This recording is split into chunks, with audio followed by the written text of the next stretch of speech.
Família, sejam todos bem-vindos ao nosso canal, o lugar onde você fica informado sobre o Verdão sem precisar ouvir teoria absurda de torcedor que some no segundo turno. Aqui a gente traz react, notícia e informação. Se ainda não é inscrito, tá vacilando. Já se inscreve aí para não perder nada do nosso Palmeiras e bora pro vídeo. Avante palestra! Vamos falar de Flamengo e Palmeiras, afinal de contas são finalistas da Libertadores e a questão é, quem leva a melhor no mata-mata? Ultimamente tem dado Palmeiras em finais, porém, no último jogo eliminatório, deu Flamengo. É muito equilíbrio, Palmeiras leva vantagem, mas o equilíbrio marca esse confronto. Mas, historicamente, o equilíbrio também é marca de Flamengo e Palmeiras, né? Uma rivalidade que tem tomado conta do futebol brasileiro nos últimos anos. Segunda final de Libertadores em menos de 6 anos, realmente um confronto. O Palmeiras faz parte de quase todas as novas rivalidades, né? No ano passado, até meio desse ano, tivemos Palmeiras e Botafogo disputando quase tudo.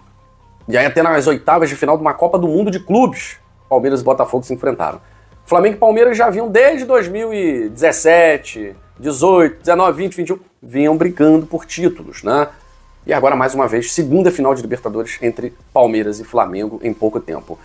E os treinadores, muito prestigiados, o Abel Ferreira, ele chegou até a negar uma proposta que dificilmente um treinador que não ganha o que ele ganha, negaria.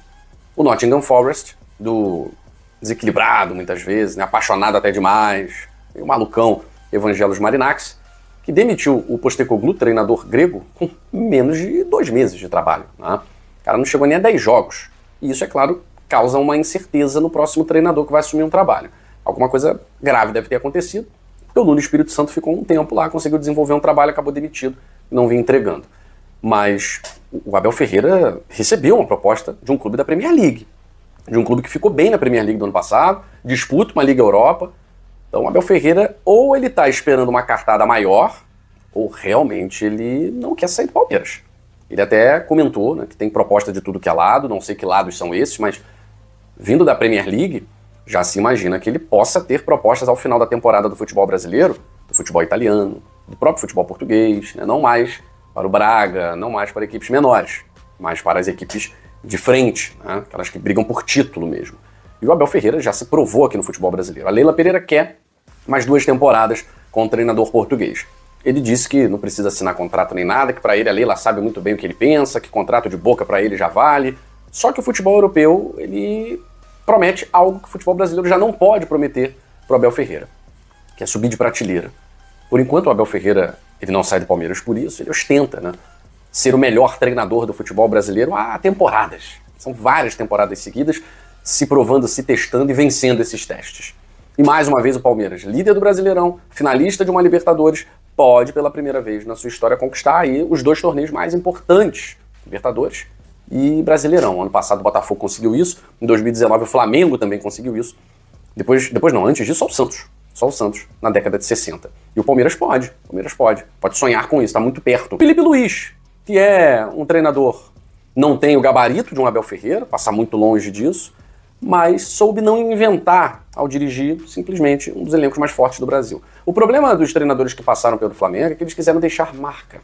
O Tite quis deixar sua marca. O Sampaoli quis deixar a sua marca. Todos os treinadores que chegaram e conquistaram títulos, a maioria deles fez o básico, fez o simples. Um elenco do Flamengo não precisa ficar inventando onda. Dorival Júnior chegou lá do Ceará, estava treinando o Ceará e conquistou títulos no Flamengo. O Felipe Luiz veio do Sub-17, Sub-20, divisão de base. Conquistou título no Flamengo ano passado, a Copa do Brasil, sem fazer muito esforço. Não precisa inventar com um elenco desse, tá? E agora o Felipe Luiz pode colocar definitivamente seu nome na história e ser o novo Jorge Jesus. Quem sabe fazer o torcedor do Flamengo se esquecer e não ser mais viúva do Jorge Jesus. Mas também, se não ganhar nenhum dos campeonatos, já sabe, né? Como é o torcedor. Mas a questão é que todos os 2 treinadores estão muito valorizados no futebol europeu. E aí o Flamengo fica numa sinuca de bico para valorizar o Felipe Luiz. Ele precisa valorizar o Felipe Luiz, né? E tá uma disputa aí, uma guerra, contrato, assina, não assina, renova, não renova. O Felipe Luiz quer um valor, o Flamengo não quer pagar esse valor. O Felipe Luiz está cada vez mais valorizado. Não duvido que o Simeone encerre esse ciclo no Atlético de Madrid e o Felipe Luiz seja o escolhido para tocar um novo trabalho. O Simeone está lá há muito tempo, mais de 10 anos no Atlético de Madrid. Então eu não duvido que o ciclo Simeone se encerre e se inicie o ciclo Felipe Luiz, tá? E o Abel Ferreira também não duvido que ao final da temporada vá para o futebol europeu. E por que que agora todo mundo tá ligado nos treinadores do Brasil? Copa do Mundo de Clubes da FIFA. A Copa do Mundo de Clubes da FIFA, ela foi responsável por esse boom não só dos times, das marcas, mas também dos treinadores longevos, né? O Felipe Luiz, daqui a pouco vai fazer um ano à frente do Flamengo, e o Abel Ferreira é o mais longevo do futebol brasileiro. Então eles começam a chamar a atenção no ano em que os clubes brasileiros se destacaram na Libertadores. Na Libertadores não, na Copa do Mundo de Clubes da FIFA. O Palmeiras parou só no campeão Chelsea, o Fluminense também parou no campeão Chelsea, o Flamengo venceu o Chelsea e o Botafogo venceu o Paris Saint-Germain e eliminou um Atlético de Madrid. Então, os clubes brasileiros e os seus treinadores ficaram ali na rota, né? Todo mundo comenta, todo mundo fala. Então agora, na Europa, a valorização dos profissionais que trabalham no futebol brasileiro ficou diferente, né? Sobre os mata-matas, quem leva vantagem? Palmeiras 5, Flamengo 4. O Palmeiras tem uma vantagem pequena, o que mostra o equilíbrio, né, desses jogos. Nos últimos anos, a gente vai se lembrar da final da Libertadores, de 21, no Uruguai, vencida pelo Palmeiras, com o gol do Rafael Veiga e no final do Deivinho. Mas também tem duas finais de Supercopa do Brasil, uma vencida pelo Flamengo, nos pênaltis, e uma vencida pelo Palmeiras, 4-3. Em jogos eliminatórios, vamos lembrar das oitavas de final da Copa do Brasil do ano passado, em que o Flamengo venceu por 2-0 no Maracanã e perdeu 1-0 no Allianz. E nos últimos anos o Flamengo tem vencido mais o Palmeiras do que perdido. O Flamengo tem conseguido no Campeonato Brasileiro mais vantagem sobre o Palmeiras. A questão é que essa vantagem não tem se transformado em título. Em 2023 o Flamengo se deu bem contra o Palmeiras nos 2 jogos, mas quem foi campeão foi o Palmeiras. Esse ano o Flamengo se deu bem contra o Palmeiras nos 2 jogos, mas quem é líder por hora é o Palmeiras.